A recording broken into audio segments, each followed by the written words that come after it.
The Student Government Council at the Biscayne Bay campus hosted a town hall meeting giving the BBC community the chance to share their questions, comments, and concerns regarding the university, more particularly about BBC, with the university president, Mark Rosenberg. Rosenberg, Provost Douglas Wartsock, and Vice Provost Stephen Mull were introduced by SGC BBC President and Vice President Denise Halpin and Amelia Collier.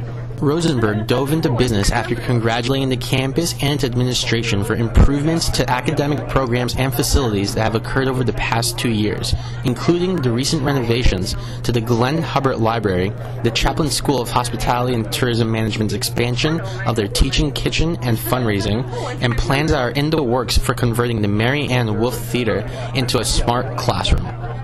A robust and energized education center. What does that mean? In the first place, what it means is that we will double the enrollment at this site over the next 10 years. We will go from roughly 7,500 students to 15,000 students. In the mix of that growth, we will see the Chaplin School of Hospitality and Tourism Management double in size in terms of its enrollment. Mike Hampton assures me that that can happen. Obviously, some other things have to occur in the process. We will see our School of Journalism and Mass Communication increase in size about 80 to 90%, hopefully.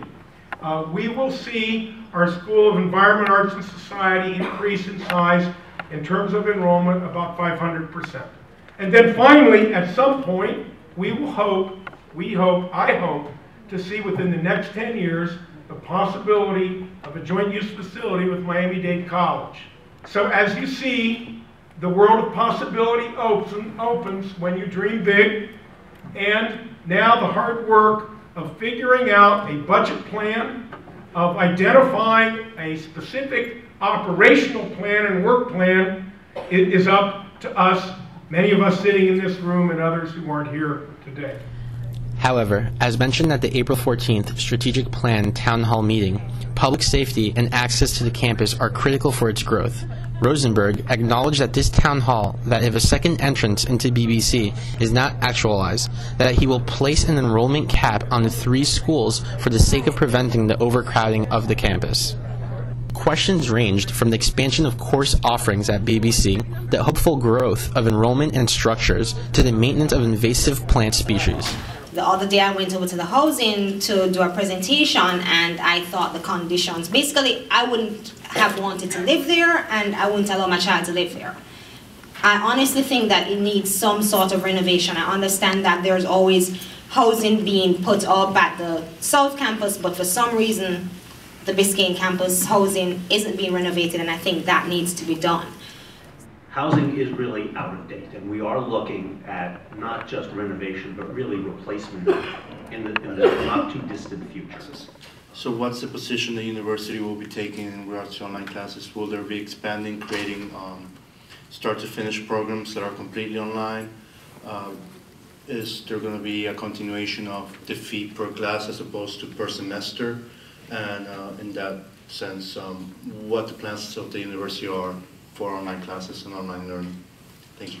The expectation is there will be more online opportunities for full degrees as well as individual courses, which often fit students' schedules better than the face-to-face course. The fee will continue, although we continue to drop it as the number of students that are enrolled as we generate efficiencies of scale.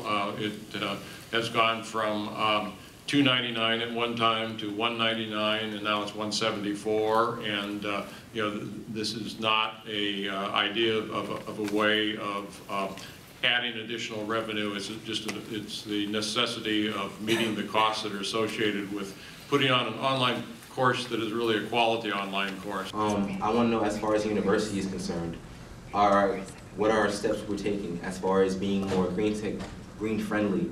And I'm sure, as most things go with the university, in order for us to actually do that, there's going to be a fee required.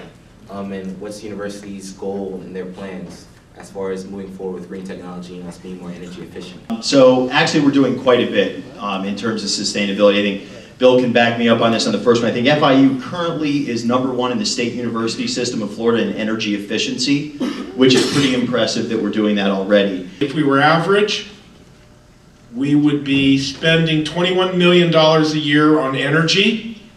We're #1, we're only spending $10 million.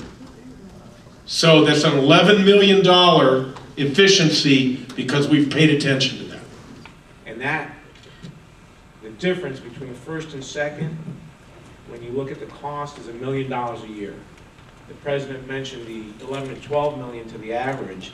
We're so much better than the average, it's almost embarrassing to say how much money we save. So we do the comparison to the second place, third place, etc. The Q&A session ended up running about 20 minutes longer than expected, at which point Rosenberg allowed those in attendance with remaining questions to pose them, and he will direct them to the appropriate administrator for the department which the question concerned.